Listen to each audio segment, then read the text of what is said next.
വിശദമായ വാർത്തകളിലേക്ക്. ഭൂപതിവ് ചട്ട ഭേദഗതിയിൽ ഇടുക്കി ജില്ലയിലെ ജനങ്ങളുടെ ആശങ്ക പരിഹരിക്കുവാൻ മുഖ്യമന്ത്രിക്കും സംസ്ഥാന ഗവൺമെന്റുമായിട്ടില്ലെന്ന് കോൺഗ്രസ് നേതൃത്വം. കഴിഞ്ഞ ദിവസം നെടുങ്കണ്ടത്തെത്തിയ മുഖ്യമന്ത്രിയും സംഘവും ചട്ടഭേദഗതി ഉടൻ തന്നെ നടപ്പാക്കുമെന്നുള്ള ഒഴുക്കൻ മറുപടി മാത്രമാണ് പറഞ്ഞത്. ഭൂപതിവ് ചട്ടവുമായി ബന്ധപ്പെട്ടുള്ള ജനങ്ങളുടെ നിരവധിയായ ആശങ്കകൾക്ക് ഇനിയും പരിഹാരമായിട്ടില്ലെന്നും KPCC മീഡിയ വക്താവ് സേനാപതി വേണു കുറ്റപ്പെടുത്തി.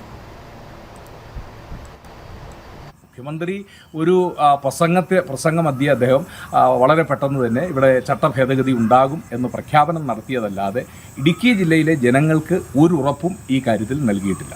അതോടൊപ്പം തന്നെ ഇന്ന് വരെയുള്ള നിർമ്മിതികളെ ക്രമവൽക്കരിച്ച് നൽകിയതിനു ശേഷം നാളേക്ക് പുതിയ നിർമ്മിതികൾക്ക് അനുമതി ആ കാര്യത്തെക്കുറിച്ചും പറഞ്ഞിട്ടില്ല. അപ്പോൾ യഥാർത്ഥത്തിൽ മുഖ്യമന്ത്രിയുടെ ഇടുക്കിയിലെ വരവ് ഈ നാട്ടിലെ ജനങ്ങൾക്ക് പുതിയ ഒരു പ്രതീക്ഷയും നൽകിയില്ല, ഒരു വാഗ്ദാനവും നൽകിയില്ല എന്നുള്ളതാണ്. അതോടൊപ്പം തന്നെ 18,000 കോടിയുടെ പാക്കേജ് ഇടുക്കിക്ക് പ്രഖ്യാപിച്ചതിനെക്കുറിച്ച് മുഖ്യമന്ത്രി ഒരു കാര്യവും പറഞ്ഞിട്ടില്ല എന്നുള്ളതാണ്. 3 ഘട്ടങ്ങളായി മുഖ്യമന്ത്രി നടത്തിയ ഏറ്റവും വലിയ വാഗ്ദാനമായിരുന്നു 18,000 കോടിയുടെ പാക്കേജ് ഇടുക്കി ജില്ലയ്ക്ക്. അതിനെക്കുറിച്ച് ഒരു കാര്യവും മുഖ്യമന്ത്രി പറഞ്ഞിട്ടില്ല. ഇടുക്കി മെഡിക്കൽ കോളേജിൻ്റെ ദുരവസ്ഥയെ അത് പരിഹരിക്കുന്നതിന് ഒരു നടപടിയും പറഞ്ഞിട്ടില്ല. നെടുങ്കണ്ടത്തെ ജില്ലാ ആശുപത്രിയുടെ സ്റ്റാറ്റസിലേക്ക് ഉയർത്തിയ താലൂക്ക് ആശുപത്രിയുടെ നിർമ്മാണം സമ്പൂർണ്ണമായി നിലച്ചിരിക്കുന്നു. അതിനെക്കുറിച്ചും ഒരു കാര്യവും മുഖ്യമന്ത്രി പറഞ്ഞില്ല.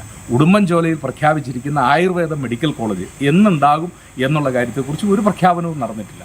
പൂപ്പാറയിൽ ഈ ഗവൺമെൻറ് അനുവദിച്ച ഗവൺമെൻറ് കോളേജ് അതിപ്പോഴും ഒരു LP സ്കൂളിൻ്റെ കെട്ടിടത്തിലാണ് പ്രവർത്തിക്കുന്നത്. എന്ന് അതിൻ്റെ പൂർത്തീകരണം ഉണ്ടാകും എന്ന് ഒരു കാര്യവും മുഖ്യമന്ത്രി പറഞ്ഞിട്ടില്ല. അതായത് മുഖ്യമന്ത്രിയുടെ സന്ദർശനം യഥാർത്ഥത്തിൽ അതൊരു പ്രഹസനമായി മാറി. ഭൂ നിയമത്തിൻ്റെ പുതിയ ചട്ടം അത് എന്ന് നടപ്പിലാക്കും എന്നുള്ള കാര്യത്തിൽ മുഖ്യമന്ത്രി ഇടുക്കിയിലെ ജനങ്ങളെ വീണ്ടും വഞ്ചിച്ചിരിക്കുന്നു എന്നുള്ളതാണ് പുതിയൊരു കാര്യം കൂടി.